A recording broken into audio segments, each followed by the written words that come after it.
Rizky Febian telah menjalani pemeriksaan dari penyidik Bareskrim Polri.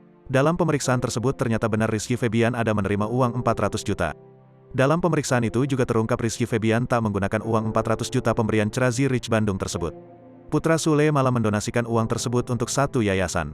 Ahmad Ramzi, pengacara Rizky Febian memastikan kliennya diperiksa penyidik Bareskrim Mabes Polri, terkait kasus Doni Salmanan.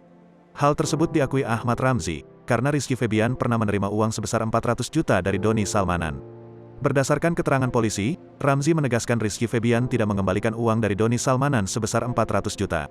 Kalau harus dikembalikan, kita siap, kita sudah menjelaskan semua. Tapi, tidak ada istilah pengembalian, ucap Ahmad Ramzi. Lantas, apa yang dilakukan Rizky Febian terhadap uang 400 juta dari Doni Salmanan sehingga tidak dikembalikan ke aparat kepolisian? Ya kan pemberitaannya sudah tahu ya udah kemana-mana. Kalau itu saya lakukan untuk donasi, untuk yayasan saat itu juga, jelas Rizky Febian. Rizky Febian menegaskan, dirinya tidak tahu menahu dari mana asalnya uang sebesar 400 juta yang diberikan Doni Salmanan kepadanya.